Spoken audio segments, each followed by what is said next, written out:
Okay, we're back for 2019 with the New Zealand Aviation podcast. I hope everybody had a good break. If you actually had a break, I didn't have a break. What about you, Martin? Happy New Year. Did you have a break? Yeah, sort of. I went to East Timor. Oh, wow. Okay. That's interesting. Quickly describe that. What happened? It was a lot more authentic than I was anticipating. Oh. Yeah, it was interesting. It wasn't quite what I was expecting. The people were lovely. East Timor itself, less. What were you expecting? I don't know. I was expecting probably a bit more tropical islandy. Oh, okay. Because it is in the tropics and it is an island. But yes. yeah. But it wasn't really like that. Strange place. US dollar is the currency. Things are quite expensive. There's really not much there in terms of infrastructure. Flew over on a very nice Air North Embraer E175. Oh, yeah? Yep, that was good. Yeah, had a really good time, but it was more interesting than I was expecting, I think. Okay, what were the facilities sort of crude? Yeah, like to the point of almost non-existent at times. I was picking that up in the tone in your voice. Okay, but it's always good to go and experience a new place, right? So whatever. Oh, no, it was great fun. Because they've had a hell of a history. Poor things. Yes. Well, yeah, when you look into the history, there is a lot of poor things, but we maybe talk about this not on the show. It is actually, that's very interesting, the history. Spent quite a lot of time in the museum and talking to some of the people that have been through it all. I feel really sorry for them. Yeah, well, I remember at the time when they were severely dealt to right at the end there by the Indonesians. Anyway, like you say, another story, not really for the aviation discussion. At the end of this podcast, remember last year, Martin, I said that we'd be doing more interviews and trying to get more people involved.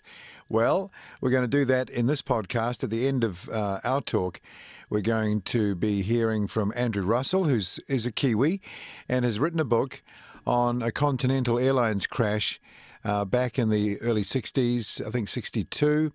The flight was Continental Flight 11, and needless to say, it blew up and landed in a field in rural Iowa. So we'll have the story on that and why Andrew wrote the book and how, he's come into contact with many people who were involved with the people, descendants of the people who were involved in that incident at the time. So that'll be at the end of the podcast, but plenty to talk about in this new first up episode for 2019, Martin. We're back to MH370, okay? Yeah. All right, so I don't know if you saw this story a few weeks ago, 17th of Jan, it was reported here anyway in the New Zealand Herald, and I'm sure around the world, that a fisherman claims he saw the Malaysian Airlines plane go down, and he's apparently given the coordinates, the GPS coordinates, to the authorities, investigators, to follow up. Rushley Cushman, who's 42, says he and his crew members witnessed the disaster. I saw the plane moving from left to right like a broken kite, he said. He recalled seeing a damaged aircraft and thick black smoke. There was no noise, just black smoke as a result of fires before it crashed into the water. There was a strong smell of acidic fumes in the air before the plane went down. So that was quite a big news conference back then. He did not explain why it had taken almost 5 years for him to report his version of the events to authorities. And the location is in the Malacca Strait, the north end of the Malacca Strait, he's saying, is the location of where he saw the plane go down into the water. 5 years. He sat on it for 5 years. Would you do that? Would we do that? Well, no. No, that is interesting, isn't it? Did he sit on it, or did he just tell the locals and it never got out? I don't know. Not reported with that sort of clarity. I can't really say. Yeah. But a plane on fire, well, what our theory is, or the theories we've talked about over the years, and that does involve a plane being on fire. But if a plane flies around uncommanded for a period of time, it probably isn't going to end up on fire, is it? No, but I mean, you remember were those early model 777s where oxygen fires in the cockpit were not 100% impossible. No, well, almost an exact model suffered that fate, luckily on the ground. Yes. I guess you could still be flying and burning if that had happened. But if he has coordinates, surely they'll follow them up. They'll go have a look. You'd have to, wouldn't you? Well, one would expect so. Yeah, go and have a look. How much is it going to cost? And given the amount of money they spent so far and got nothing.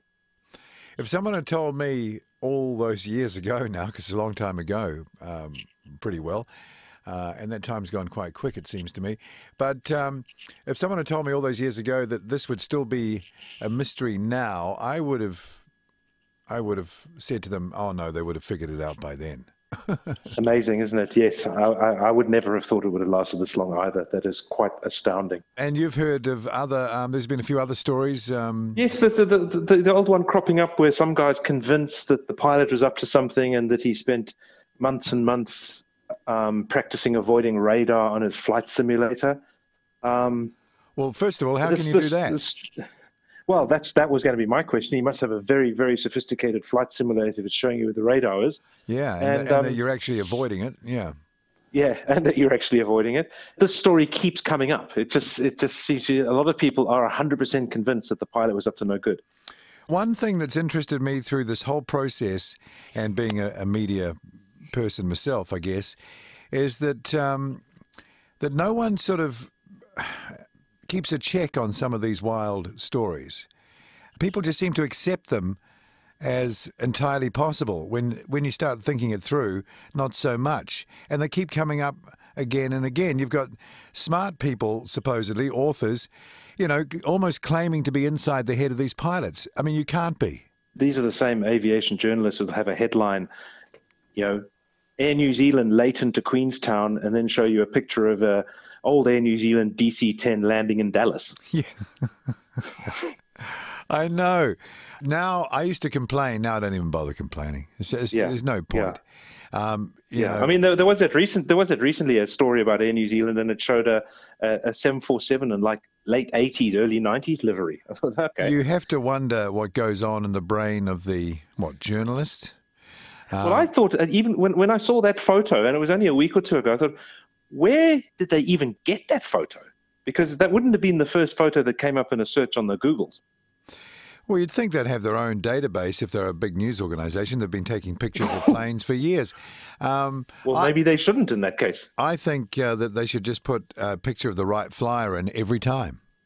Yeah. And be done with it. Yeah. Or a kid's picture of an airplane, generic aircraft. Yeah.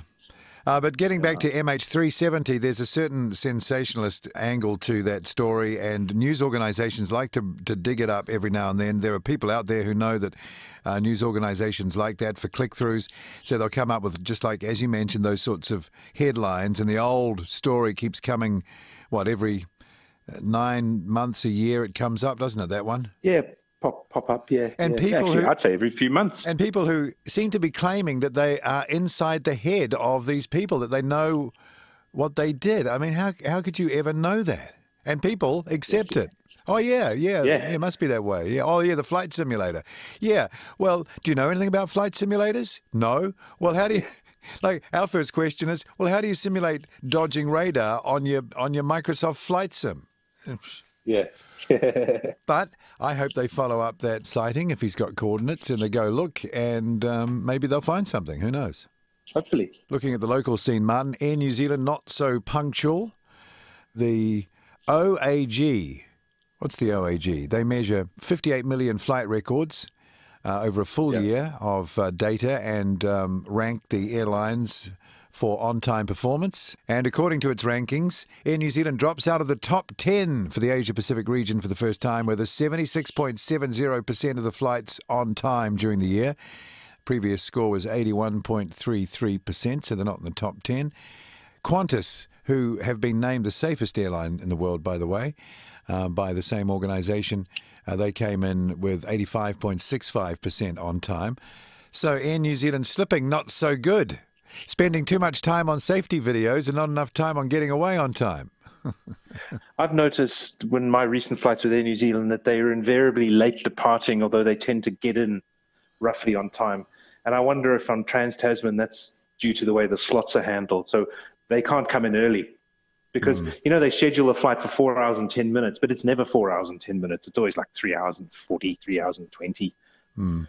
And so to avoid getting in early, because maybe the Aussies won't let them land, or the airports here are so congested, there is no place for them to go. You sit on the tarmac in Auckland or wherever for 20 minutes. Although I must say, we very rarely sit on the plane for very long. You generally just board 20 minutes late. Yeah. I guess they've got ways of sort of dampening down the perception of a delay. Yes. By doing things at particular times, yeah. Yeah, it would be nice to get in early for a change, but that never happens. Well, a few minutes, but never the 40 minutes that you could have been. Well, Jetstar's not too far behind on 75.99%. Yeah. And Brazilian carrier Azul is the most non-on-time airline in the top 10. So you've dealt with Brazil, haven't you? So no surprises there. Yeah. But that's Needleman, or was. Yep. Top 10 airlines, Copa Airlines 1, Air Baltic 2. We hear a lot about Air Baltic. They're a real star, aren't they? Yes, and they're doing very, very, very well with their CS300 or the A220. What do you got from Australia? Anything? Well, I have more of a question. I see British Airways have announced plans to retire all of their 747-400s by 2022, I believe. Wow, that's not far no, sorry, away. 2024. So the unrefurbished ones will all be gone within the next 2 years, and then after that they'll start winding down all the recently refurbished models.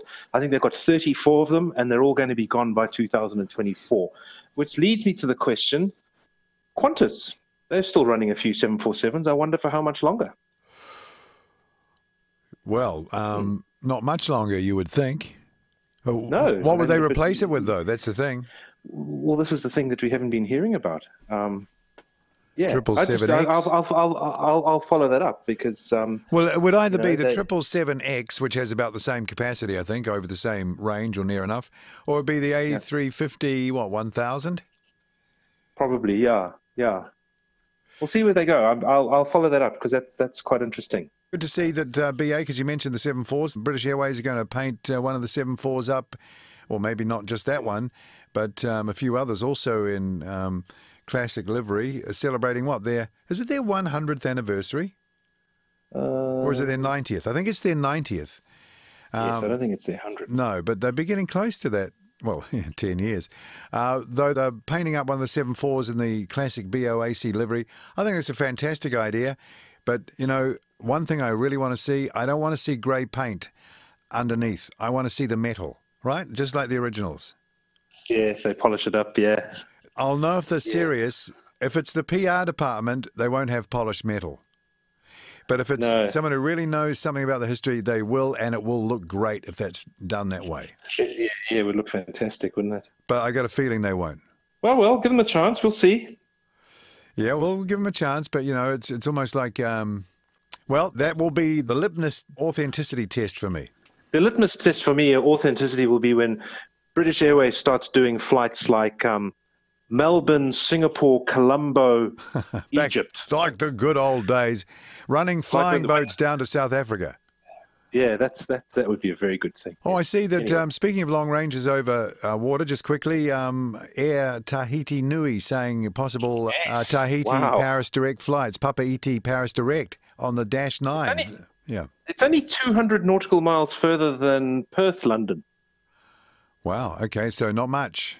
Not a whole lot further, which made me run for Great Circle Mapper. It'd be load restricted and all that type of thing, but yeah, possible. And think what they could do with the ultra long range A350 then, because there's basically no limit to that thing. Well, I see that the Alliance Airlines are flying now to Port Moresby. They've taken over the Virgin route and they're flying on behalf of Virgin, and that's Fokker 100s. That airline I flew to. Hang on, Paul. What airline did I fly? I don't know. You were on it. Air North. Oh, yes. You mentioned the Embraer, yeah. And the Air North flight I took to Dili in East Timor, that was actually operated on behalf of Qantas. All right. Okay. Yeah. How big's Air North? If they've got regional jets, they're reasonable size, obviously. Not very big. That's their only international flight. But they've got a couple of Embraers and propliners, and they do a lot around Western Australia and up into Northern Australia. They also do the flights to Toowoomba. Okay. I remember Kiwi operator Peter Vincent Aviation had that contract flying, I think, Darwin, East Timor in the early days after the troubles there. When were they? It was really, in the late it 90s was or early really 2000s? busy. About 10 years ago. About 10 years Yeah, ago, yeah. it's when it all started winding down. They got independence 20 years ago now. Right. Other news here, the Airways Corporation are struggling to find air traffic controllers. They're saying that air traffic controllers can earn in excess of $95,000 in their first year, yet despite the lucrative income, finding the right candidates to fill the role across New Zealand airspace isn't as easy as you might think, they're saying here. And they're saying that you don't need a degree or any experience in a similar field. You just pass the test and they train you, you get there.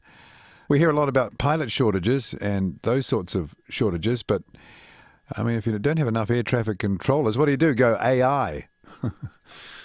I suspect that sooner or later they'll get this direct flight thing up and running, and there'll be enough smarts on the aircraft with some slight ground assistance for them to sort out their routings and everything all themselves. The Americans have calculated the fuel saving, and that's enormous. Wow, yeah. I can imagine. I see on the latest 787, the one I saw, the video was the Dash 10, but I guess it's across the fleet software, is that now on the moving map you can see the position of every aircraft around you for, 200 or 300 miles, so you're like looking at a controller's screen in the cockpit. So they've obviously got a connection to Flight Radar 24 going now. You'd hope it would be a bit more solid than that. It wouldn't surprise me if they just did a deal with Flight Radar 24. You know what these people are like, eh? The thing is, though, who needs controllers when you've got that in front of you? And you've got automation working in concert with it, Yeah, this has always been the premise behind the idea that the FAA had like 25 years ago called direct flight. Every time they froze a technological platform, it was outdated 2 years later. Right. But basically, in an ideal world, what would happen is you say, I'm Delta, I've got this slot here, I'm leaving now, and then there would be sort of an open negotiation between everyone else who might want that slot, who's flying that direction, blah, blah, blah, and you'll be given the best route to get you there with the least fuel and the best chance of an on-time arrival. Yeah. And I guess or an early arrival, and you can swap slots with other people. So all this having to delay to keep your slot, it would all be negotiated. And so you might say, no, it's dynamic in real time, right? You can update as you're getting there, yeah, exactly. Yes, so that's the dream. Whether or not they'll get there. Judy McGrody of the Airways Corporation says of the 600 to 700 that will apply, they'd look to have about 24 people to the assessment centre and then only 12 into training. So you can see why it's not so easy. Sounds pretty hard. Just another reason to automate, maybe.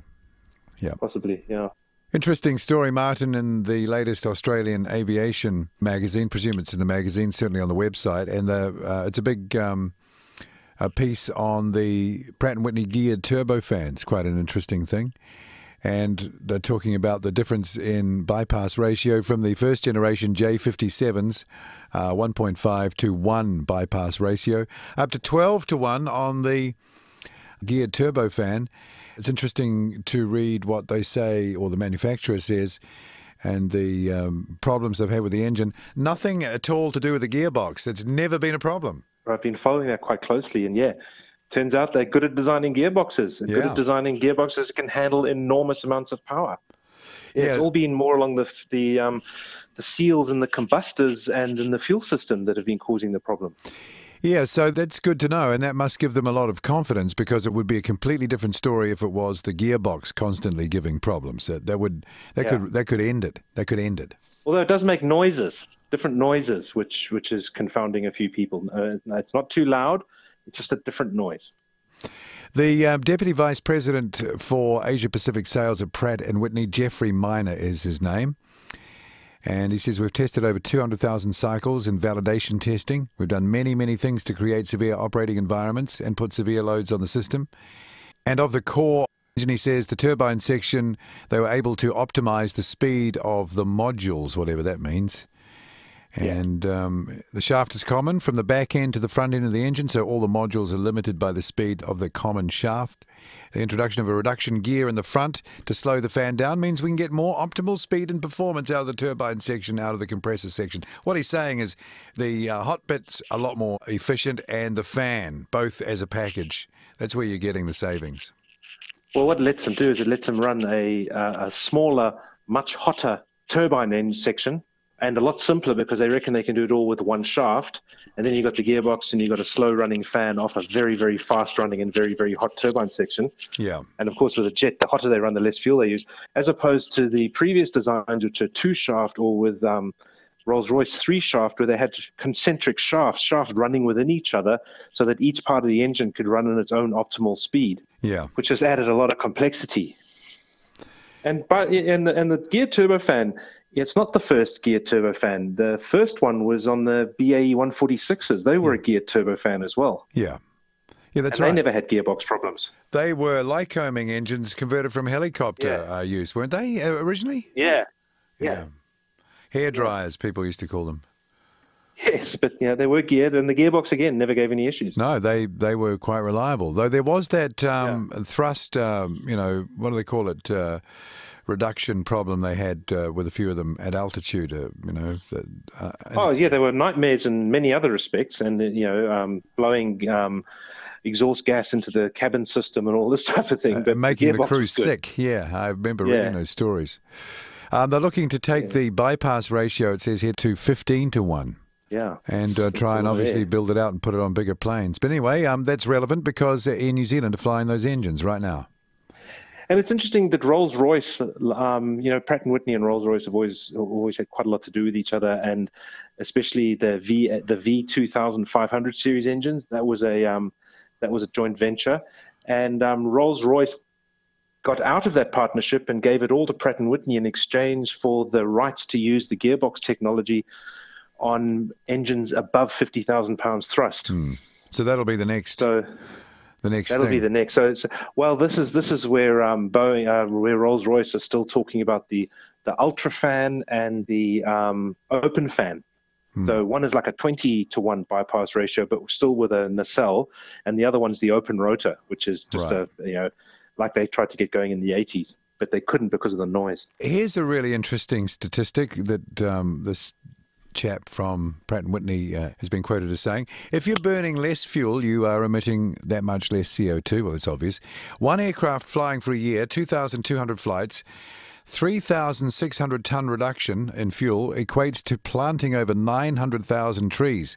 The annual aircraft savings from a cash operating cost perspective, about $1 million per aircraft. Wow. There you go. So if you had, 50 A321s or 320s with that engine on, that's a huge saving. That's a huge saving. It is. Yeah. All right, so it'll be interesting to follow how that engine does in service locally. We haven't heard anything so far, so... Seems to be chugging along. Just a couple of quick other stories. I see the first 767s KCs have landed at McConnell Air Force Base, delivered to the Air Force, and Airbus are opening up a second production line in Mobile, Alabama. I think they think that they're going to be still making a tanker for the US Air Force. I wonder what's going to happen. Yeah, interesting, eh? Who's Airbus partnered with? It's with Northrop. It's with Lockheed Martin. Lockheed, and they're seriously big. Yeah. And they'll always get something because, they're one of those companies which I've never understood, too big to fail, and they'll always get some business out of the US government. They've delivered 109 Airbus aircraft from that plant so far in 3 years, 109. Yep. It's going pretty quick. I guess you could make an argument that that is an American-built plane. It is. Yes. Yeah. The vast majority of it comes from American suppliers and factories, raw materials even. Yeah, so if, Make America Great Again and supporting American businesses would then naturally also have to extend to something like that, which is perceived to be a European business, not an American business. So I wonder how that'll go.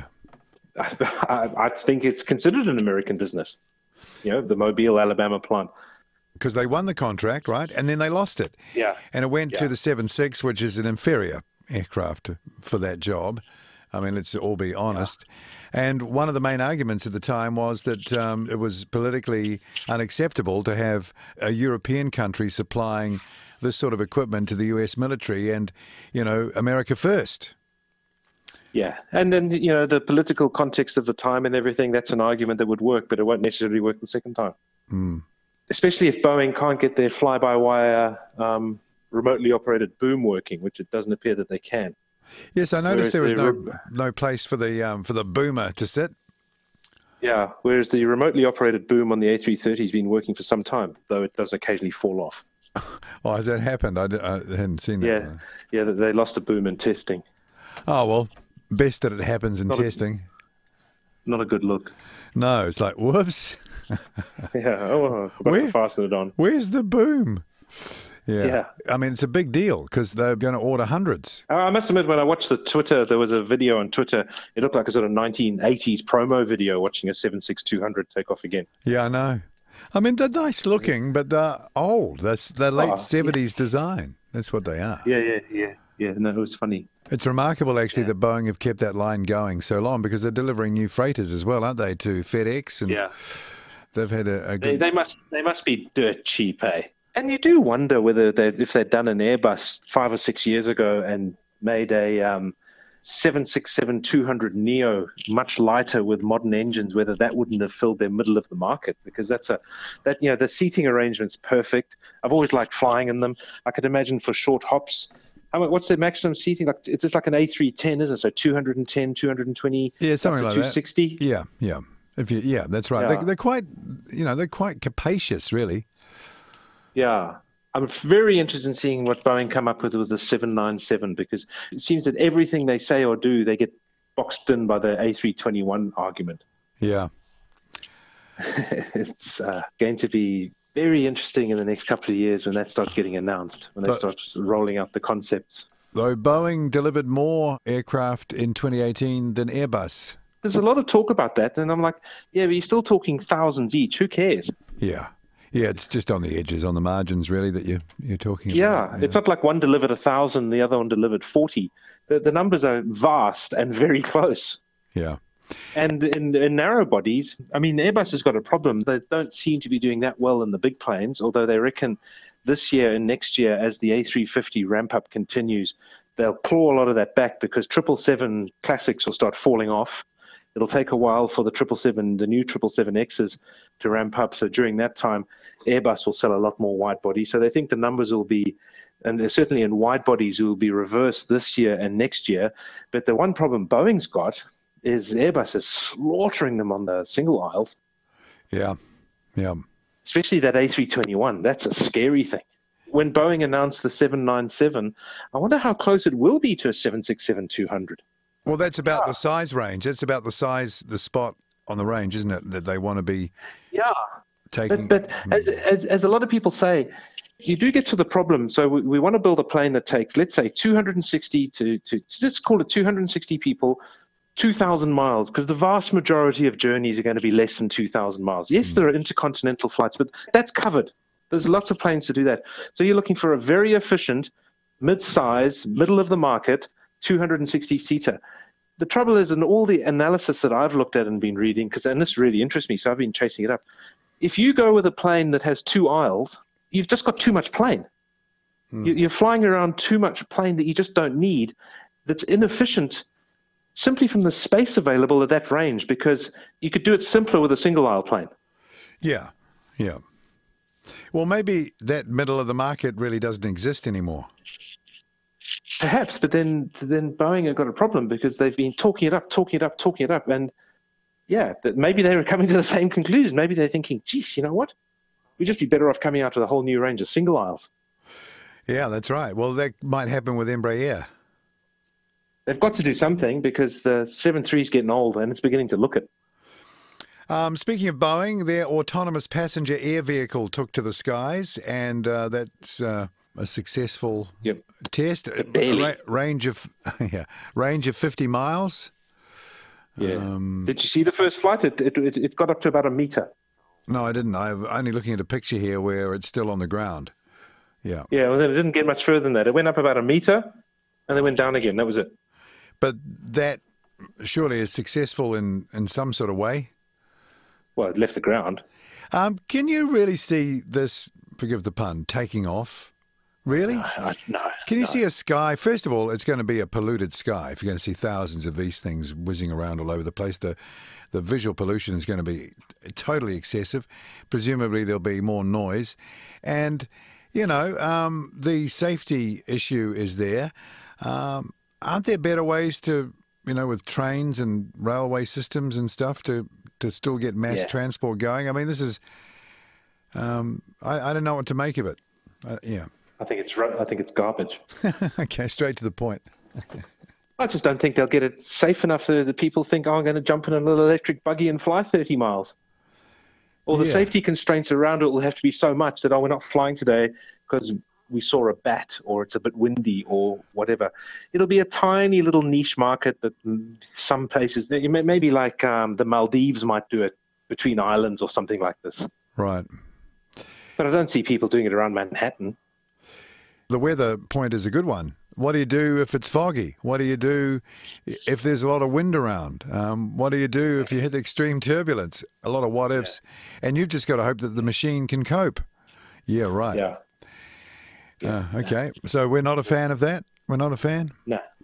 No. All right. So coming up, that interview with Andrew Russell about Continental Flight 11 that blew up over the United States back in '62. It's an interesting story. It's coming up in a moment. Maybe we can talk about some of the points that come out of that interview next program, Martin. But I should update everybody on Bring Our Birds Home, shouldn't I? You'd be keen. You'd be interested to know the latest. Obviously, the country's been in a bit of a shutdown mode over the Christmas, New Year holiday period, as we all know. Things are starting to happen again now, of course. The country's back up and running. So we are still waiting for our, it sounds like a stuck record, but it's just the way it is, the official sign-off to be able to purchase this DC-8 airframe. I know it's going to happen. It's just time, and I think with the new president and new administration, I pick up from our guy in Brazil, Caesar, that there's a way more business-friendly attitude now already, and it's only been, a month or two since the guy was elected president, Bolsonaro. So it's all happening, is it? So it's all happening. Things are speeding up. There's quite a sense of optimism, it seems, coming through, though a terrible disaster over the weekend there with the iron ore mine spilling like that, horrible thing. So we're waiting for that. And at that point, I'm pushing the big fundraising button. We have 3,000 followers on our Facebook page through social media, just that part of it. And, of course, we've got our Give a Little.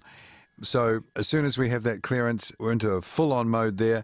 I think we finished the year with good news through from Cuba. We got a call from the Cuban ambassador to New Zealand saying that he had spoken to the officials in Cuba now, thanks to Steve Wild and his visit back in September, sort of closed the circle on that, that we have a deal where, I'll come out and say it now, if we replace that airframe that's sitting there at Havana with another sort of equivalent airframe, they will give us the DC-10. Oh, wow. Now, I think that's eminently doable. Yeah. There's a lot of aircraft going to the desert all the time. Many of them aren't being parted out. They're just being, destroyed, basically stripped back to the bare metal and melted down. So, what's the difference of sending something to Victorville or Mojave or sending it to Havana?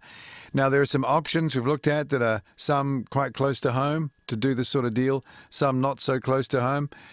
But we're going to be working on that. And the reason they want to swap it out is because Cuba is obviously a country pretty well out on its own, given the history. And to have their fire people and security people, their emergency people, train some other location is very problematic for them. So they have to do it locally, and they can't maintain their certification as an international airport to operate day to day without ticking those boxes, doing that training for which they need that airframe. I completely understand that. I suspect it's not used that much because you can sort of see the condition of it, but they say that's what it's there for, and they have to be able to continue to do that, and obviously we'll need something to replace it. So we're going to be working on that, Martin, and I think that would be a pretty good deal. It's a great swap. They're not asking for money, they just want to swap. Pretty cool. Yep, and we're working on putting our dismantling team together. I'm in discussions with now a Polytechnic Institute that have an engineering faculty, talking about how we can bring a team together and give an experience to people doing engineering studies. Wouldn't that be amazing, don't you think? You're an engineer. That would be. In exotic locations, and already I know that the cost of doing it this way compared to the quotes I've had, or we've had, we, to have it done by existing companies who do this out there in the world, though usually to recover and to restore aircraft that are in trouble, not to, dismantle them once and for all. I know that we're going to be able to do it for way cheaper. So that's an interesting sort of spin-off from the whole thing. And we're off in March. I'm going with the Wanaka National Transport and Toy Museum people over to Australia because we're recovering these aircraft from a museum that's gone belly up, including the Hawker Siddeley 748. And this is going to be an interesting experience because we're using this as a forerunner to see how much we can container ship, right, when it comes to it. Because everything, I think there are 12 aircraft in all coming back. Some are small, obviously, but some are airliners coming back to the South Island. And that'll be a great sort of test run for the bigger project of recovering all the dismantled items of larger airliners. So, yeah, I think it's going to all happen this year, Martin. Though I say that every year, but you got to say that every year. You got to keep on it. Keep on it, but one thing's for sure, we can buy the planes. Before, we couldn't buy them. Now we basically can. We've got deals on the 3 derelicts, know the prices of them. We know what we have to do. I think that's a great advancement. So I think this year, I'm not going to try and predict when in the year, but I think this year we'll have at least 1 or 2 of those nailed. And I'd like to see some parts coming back. Certainly we'll have the JT8D jet engines coming back to New Zealand pretty soon, and I want to have them on display somewhere, and there's some interest in that. Been looking at that for a while. So that's all good. So Bring Our Birds Home is in good shape, but I know that the people who have been supporting us will realise that we've done the hard yards. We've got to a very good point in the whole thing, and I think that they'll be willing to support the next bit, which is actually buying and securing the airframes, not necessarily transporting them, but buying them and getting into an ownership situation to really head off any problems in the future. I think people will support that. So, as I say, I think 2019 will be a good year, and of course you'll be making a donation or two to the cause through this year, Martin. I know you will. You'll have to stop me, Paul. It'll be hard. In fact, something out of the pay packet every fortnight would be brilliant. But no, if I had a pay packet, that'd be great. No, I know you're not. Yeah, I know. Yeah, fair enough. Tell me about it. No, I think people will know that we've, like I say, done the hard yards and really made it happen from nothing. And I'm looking forward to their support. And if they don't, well, at least we tried is always the default position. At least we tried. You gave it a go, and the best of luck. See how it works out. We gave it a crack, I think they say. Yeah. Anything else that we should be mentioning before we hear from Andrew Russell about Continental Flight 11? You'll be curious about this 707 that was blown up over rural Iowa in '62, I think it was. And it's quite an interesting story, what happened, because I hadn't heard about it. I know about the Flight 11 that went into the World Trade Center. It was one of the flight numbers of the aircraft at, 9/11, but I hadn't heard of that one. So we'll hear about that, and we'll get together in the next week or so for another podcast. What do you reckon? Yes. Next week I'm going to basically recite a long list of YouTube channels, which I think people should be watching. Okay. Anyway, Good to talk. And if anyone has any ideas for any of the programs or content or interview leads or anything, get in touch. It'll be great. Till again, Martin, good to talk. Yes, and you too. See you later. All right, it's time for the interview on the New Zealand Aviation podcast for this episode. We're talking with Kiwi Andrew Russell, who's written a book called The Missouri Crash, The Bombing of a Continental Airline 707. It's available through Amazon and the usual outlets in the various forms, and he'll talk about how you can go about getting a copy of the book at the end of the interview. Andrew Russell, thank you for joining the New Zealand Aviation podcast to talk about Continental Airlines Flight 11. First of all, what got you interested in this, and are you an aviation enthusiast by default, or is this, a particular incident that has your specific interest? Oh, well, thanks for having me. First off, but yeah, to be fair, I was always an aviation enthusiast. I very fondly remember flying a lot as a child, and then obviously right through till present day. So 33 years basically of flying. Mm-hmm. And I have really just a sort of a, I don't know, I wouldn't quite call it an obsession, but I'm definitely an enthusiast. Right.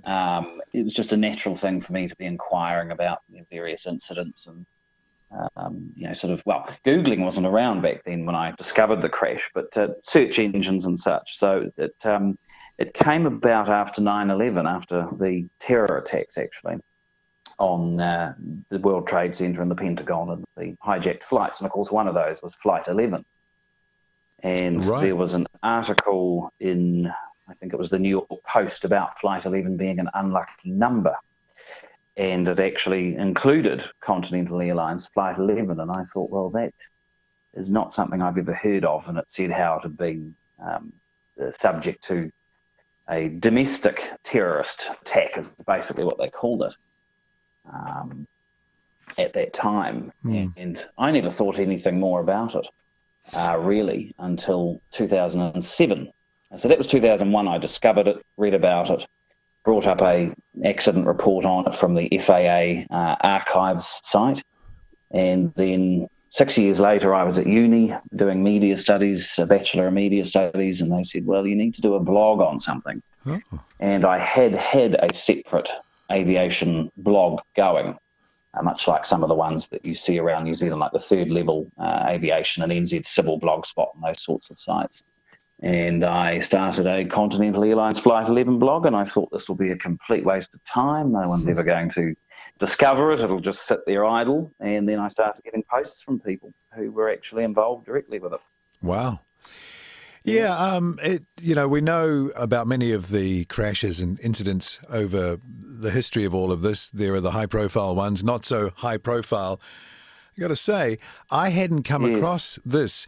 I'm sure a lot of people would say that. Why do you think this particular, well, would you call it a crash, terror attack, why has this gone under the radar, I wonder, the way it has? Well, no.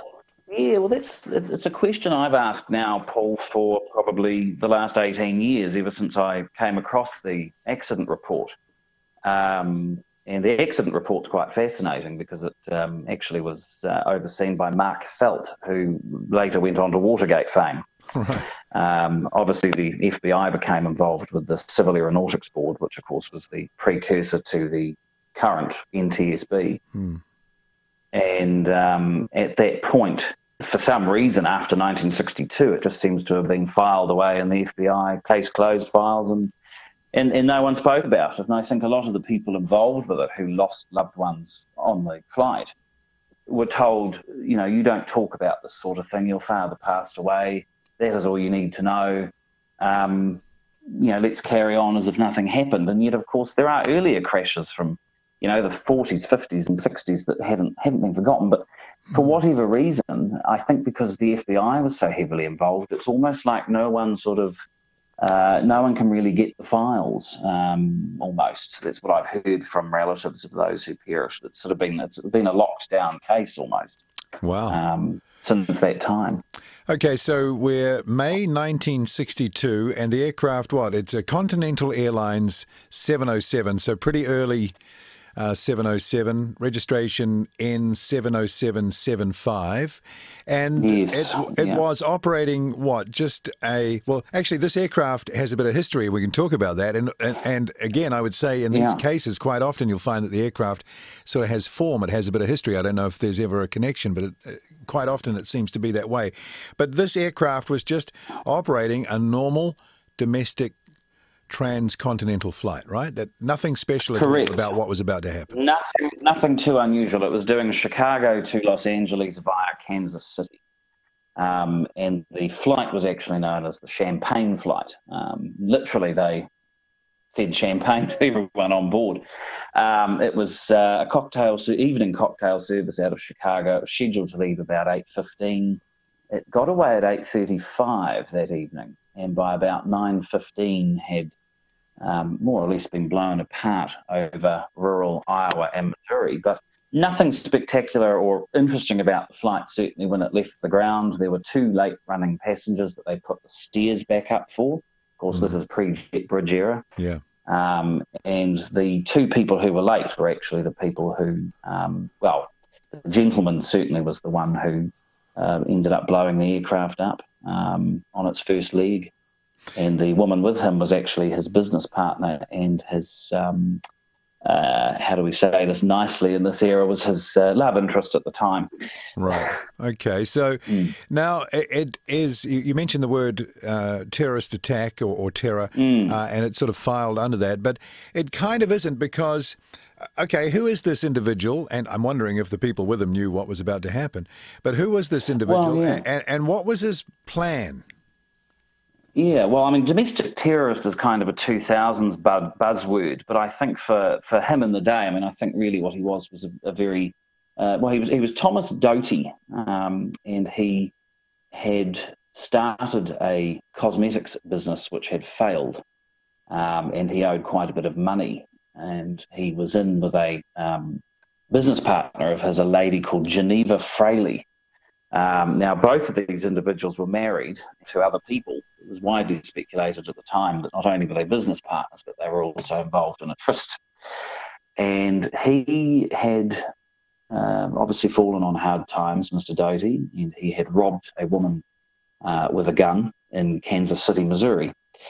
And he was due to appear in court the week after the explosion, essentially the downing of the aircraft. He had purchased dynamite sticks, and receipts were found for those in his home when the FBI later searched it. And he had walked on to the 707 with $250,000 worth of life insurance and intended to blow it up, which he did. He lit the dynamite in the right rear lavatory. They knew it was him because of the dynamite receipts, and because when they found the body, of course, he was the only one, along with one of the stewardesses, who had dynamite residue on him. And of course, he was one of the bodies that had been sucked out of the aircraft and the tail fell off. So he was pinpointed as being of that disposition. Of course, he had the court case coming up. He was on bail for that. And really, you know, with the debts that he had, it was concluded that he had done it. Whether his business partner, Mrs. Fraley, knew anything about it, we will never know. She didn't appear to be aware of the fact of what he was going to do that evening. And I think if she had, I'm sure she wouldn't have got on. So he was wanting to presumably his family, to claim the life insurance. Was that the plan? That was, yes. And in fact, the family did try and claim the life insurance.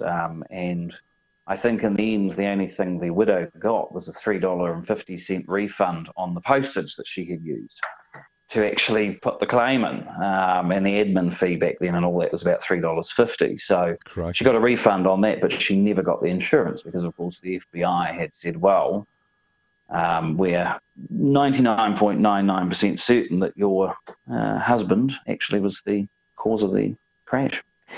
And I interviewed a gentleman who had actually played poker with Doty in the 50s. Wow. And he often said that if he wasn't a millionaire by the time he was 35, he'd kill himself. Oh. And he was 34 when he went down with the aircraft, when he blew himself up. Wow. You never know who's about to get on the plane, do you? Okay. No. Let's talk about the actual aircraft, 707 Continental Airlines, and I mentioned it had some history. So dial back about a year before this happened in 1962, and I think it was hijacked, wasn't it? It was. It was a father and son who wanted to take it to Cuba, and ironically, the plane was actually meant for Cubana, but Cubana Airlines never took up the aircraft when it went to Continental.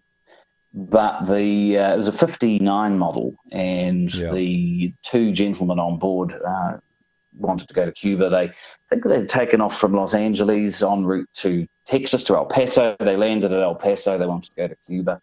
In El Paso, the 2 were taken out by essentially the G-men of the day, the FBI of the day. And the aircraft actually did receive some damage from stray bullets. The tyres were shot out, and there was some fuselage damage from bullets. Right.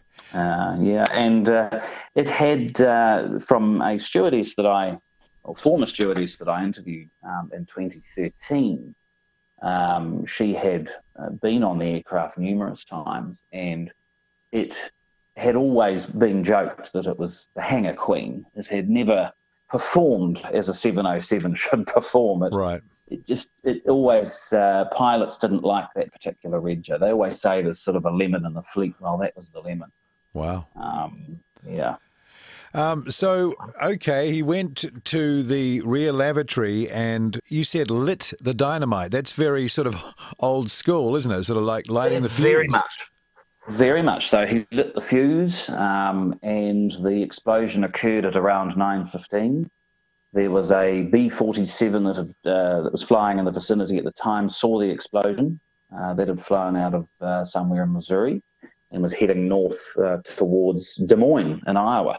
The aircraft itself had been avoiding thunderstorms and tornado reports that evening, actually, around the Iowa-Missouri border, and the weather had been horrendous that evening.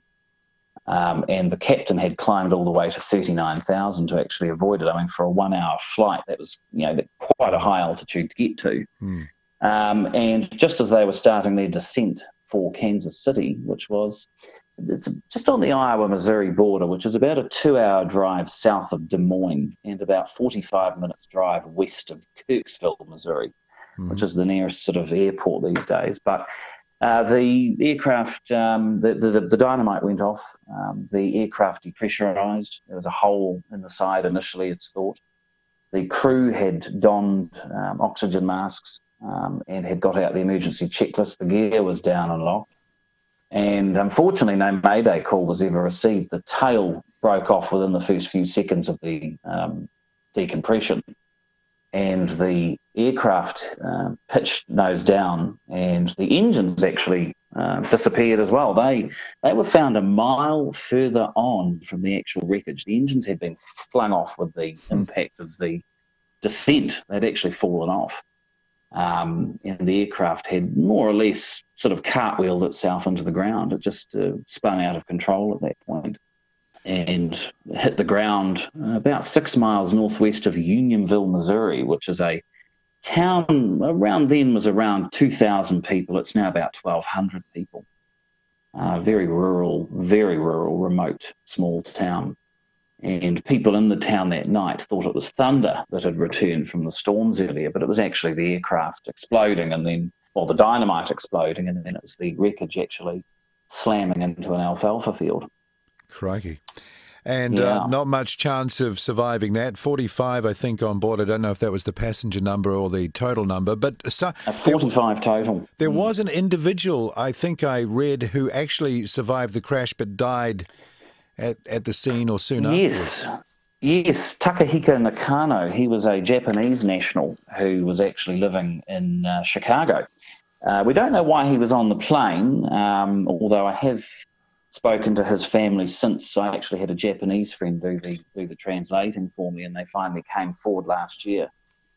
In fact, I got the email from them literally as I hopped off a plane in Los Angeles last year, which I find a little bit spooky. But very odd timing. But he survived for about 90 minutes. Wow. He was taken to a hospital in Iowa, but he died literally upon arrival there, and they'd told him what had happened, and he went into shock and died. Oh, crikey! But apparently there were no specific injuries that they could find on him. He'd actually he was still strapped into his seat, and he was on top of basically of other passengers, unfortunately, and bits of wreckage and suitcases. He had fallen through the cabin floor and kind of into the baggage compartment. The wreckage was fairly intact, and it's often speculated that the aircraft entered such a strange pitch that its forward speed actually diminished towards the ground, and it was in such a dead stall, it sort of fell straight down at some point after it had done its spinning.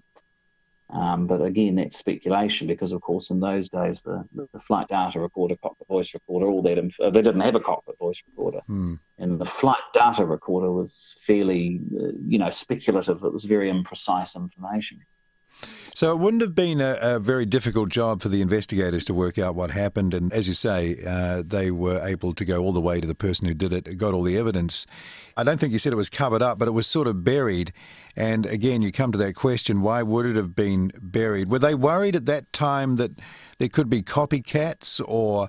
I think they were. I think it's often been. I actually spoke to the captain's daughter, Captain Fred Gray, who was the CEO's best friend, actually, literally. Who at the time was Bob Six, who was one of the old mavericks of aviation, and he'd taken over Continental as the president and the CEO since it was Varney Speedlines in the 30s. So he went right back. Yeah.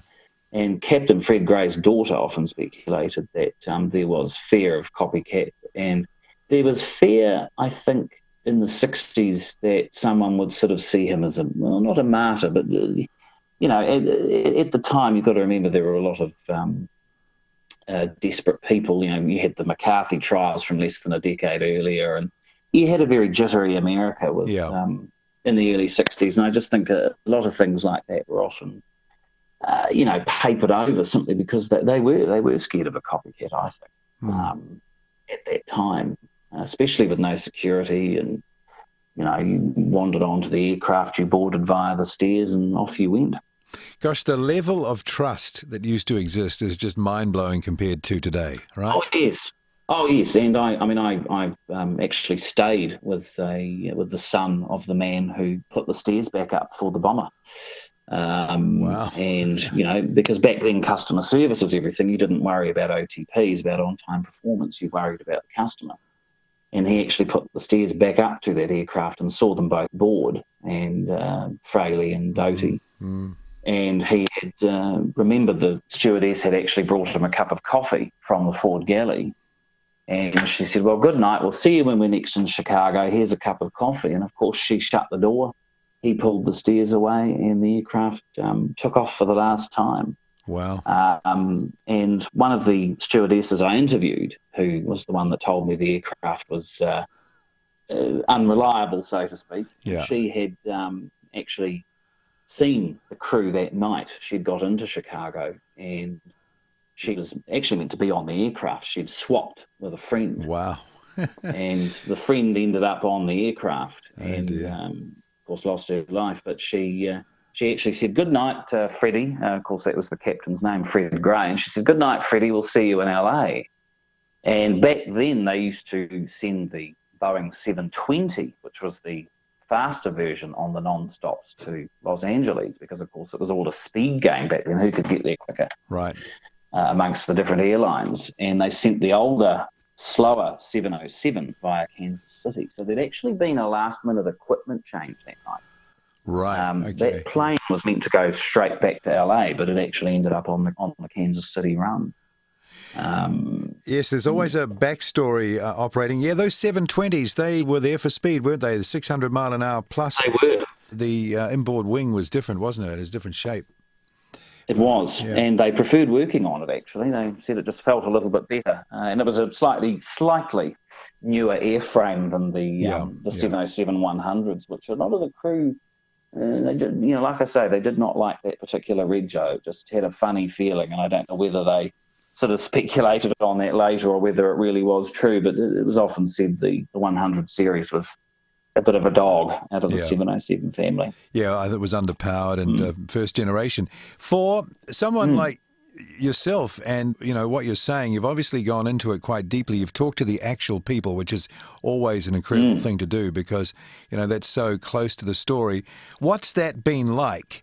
And it sounds to me like from that blog that you set up initially, it's gone so deep, way more than you ever thought. Am I right? Oh, it's just, it's insane. And, you know, I'm sitting here 12 years on and think from when the blog was started, and I'm thinking, wow, how the heck did that happen? You know, and I've got emails that came in and blog posts that were quite shocking. And people saying, oh, you know, good morning, sir, I am the captain's daughter. And, you know, you get emails like that and they'd pour out what had happened. And there's a lot of people got a phone call 2 o'clock in the morning from Continental to say, well, the aircraft is overdue. It never arrived in Kansas City. And there's a lot of personal information people have shared with me about their loss and about how they dealt with it, and a lot of criticism on Continental, actually. There was a phone call at 2 o'clock in the morning, and then that was about it. Back then, there was no victim support. There was no specialised team. And they were basically told, shut up and carry on, which I think sadly was a bit of the general attitude back in the 60s, especially in the States, which, back then was fairly conservative. Well, it still is a fairly conservative nation on the whole. But, these people were mainly Midwestern based, or some in LA. They moved on with life. But some of the emails I got, especially from former crew members who remembered some of the flight attendants, that was very, very heart-wrenching to read the stories about, they flattered together and some of the cocktail parties that the captain would have. And it sounded very much like the Dean Martin jet set, and it was. It was then, yeah, it was. Yeah, it was. And of course, for the families, though, who lost people, that was particularly horrendous. And there's a lot of details I received that, for me, and of course, I was in my 20s at the time, it was quite a bit to swallow. And, some very, very nice emails from virtually complete strangers, some telephone calls as well, people who'd played golf with the captain or knew where he'd lived in Los Angeles, or people who'd known his wife, and people who'd flown on the aircraft. And a lot of Continental staff came forward, check-in agents, ticketing agents, people who actually remember checking people in that night for that flight in Chicago. And they came out of the woodwork. But the families, of course, have formed some very lasting bonds because of the blog and because of the memorial efforts themselves. That was just gigantic when that came out. Yeah, I was going to ask you about that, because I think at Unionville is where the memorial is. Correct me if I'm wrong. And there was an initial one, and there's been more recently, I think in 2010. Again, I might be wrong with the day or the year. 2010 was the initial unveiling of the memorial stone in the middle of Unionville in the town square, actually. And I wasn't present for that, but 2012 I flew into Des Moines, actually, and ended up getting picked up and driving basically through cornfields for about 2.5 hours to this tiny little town, which no one had heard of. But that was 2012, was the 50th anniversary, and of course I was flown over especially for it by Dwayne Crawford. Now, Dwayne Crawford was in his 70s at the time, and he was a former Marine, and he had taken a big interest in the history of the area. And he had actually seen my blog post and got in contact with me in 2008. And from there, it went on, and he said, look, I'm going to get this darn thing built. And he did. He went out and contacted all the families. And of course, because he was in his 70s, he'd never used Blogger, but I was kind of the go-between between family members, and I passed their details on to him, and then he'd call them up on the old-fashioned telephone. And of course, from there, that's where the memorial stone idea came from, was to get a memorial going. And then, of course, they had the big unveiling in 2010, and then 2 years later, I was over there, and that was very strange, actually, meeting these people. Very, very strange. And they'd never heard my accent was completely foreign. It was a shock. It's a kind of crazy situation, because here you've got someone from the other side of the world with no connection that you would ever none at all realize or could make, and yet this happens. It's kind of good.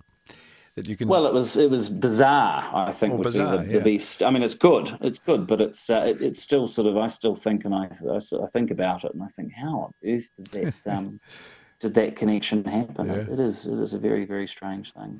I was just thinking, as you're talking about the maybe the lack of empathy, institutional empathy in the day for people caught up in something like this, that it wasn't too long after the war, was it? 1962, you're within less than 2 decades after the war.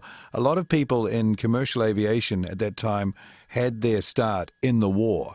And a lot of the pilots, a lot of the people who operated airlines were in the military, were in the air forces, and they were used to seeing their colleagues going off and not coming back, and they got hardened to it, didn't they? So I wonder if that played a part in that lack of empathy that came across in that way? Well, quite possibly. I mean, I've spoken to some pilots they're now deceased who were flying at the time. They were in their late 90s when I talked to them, and they knew the crew very well. And I think their attitude was sort of, Freddie Gray bought his farm tonight, sort of thing, And it was a very militarial attitude towards it. They were cut up about it, but it wasn't something you spoke about after the funeral. Well, you didn't need counselling. You just you staunchly, stoically got on with things. Yeah, but I always think it's a bit sad that they, certainly for the 3 cockpit crew, that they had the gear down and had the checklists out. Yeah. Once you've lost that tail, you're over, really. So they must have, if they were they were in the descent at the time, were they, when this happened? Yeah, they were coming through 36,000 out of 39. Okay, so that's very early to put gear out. So that must have been a very, urgent response to the situation. Well, that's what's speculated because, I mean, again, there's no cockpit voice recorder, and there was no Mayday call, sadly, but from what I've read in the accident report, it's quite possible that they blacked out simply from the G-forces from a very early stage because that thing pitched so violently. I think they did the first couple of steps and that was it. They were sort of interrupted really when the tail fell off. Yeah.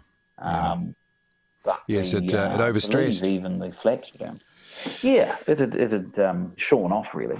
And the tail was found in Centerville, Iowa, and the fuselage, of course, was in Unionville, Missouri, right over the border. And the tail had come off very early on. Right, and the engines had obviously advanced somehow, maybe fuel in the system, still some power, and, a crazy sort of gyrations, I think, have been described, obviously made it further than the wreckage. So, yeah, they were found about 3/4 of a mile to a mile forward of the wreckage. I should say onwards from the wreckage. And they had dug themselves into the ground so deeply that they needed to get their digger in to actually get them out. They'd actually continued rotating right until impact. Wow. Okay. Which just sort of bamboozles me, but that's what was ruled at the time by the Civil Aeronautics Board. As long as they've got fuel, they'll keep going. Yeah, exactly. And the guy who found the wreckage in the wee small hours of the 23rd of May, I've interviewed him extensively. He's in his 70s now, so he's not too old. He was only a teenager at the time, but he came across the wreckage and he said it was the spookiest thing he had ever seen, this giant broken aircraft in the middle of a field in the moonlight. Yeah. The weather had cleared up by then, and they had a party line that was literally ringing red hot from the sheriff, and of course they could smell the gas in the air, and people's flight tickets were blowing around, and napkins, magazines. Someone actually found a champagne bottle that had not smashed. Apparently, I'd love to know how that happened, but they found a champagne bottle and a galley cut, and people realised, of course, what had happened up there. And then they came across the wreckage, and it was just absolute pandemonium descended, really, by daybreak. Fascinating story, Andrew. Thanks for alerting us to it, and thanks for coming on our podcast and talking about it. And, for people who want to go find out more, the information is available. Now, there's a book that you've published, and it's called Missouri Crash, The Bombing of a Continental Airline 707. How can people get to that? They can get that on Amazon.com. There's a Kindle version, which is only about $2 US, and then there is the paperback version, which is about $9.50 US, and that's a paperback book with my mugshot on the back. Yeah. And the aircraft on the front, the graphic I'm looking at, is that the actual aircraft? Well, we're 99% certain it is. I've had people tooth comb it, and they think it is. I don't know how they can think that, but that's what I've been told, that it is actually in 70775. Right. And that photo, we actually do not know where it came from. It literally turned up one day on the blog from an unknown poster, and we've never been able to trace its sources. So funny that. Yeah, very odd. Another one of those things. Okay, well, I suggest if our listeners are interested, to go and pursue those links and find out and have a good read. And thank you again, Andrew, for coming on and talking about it. Oh, it was my pleasure. Thank you very much for having me.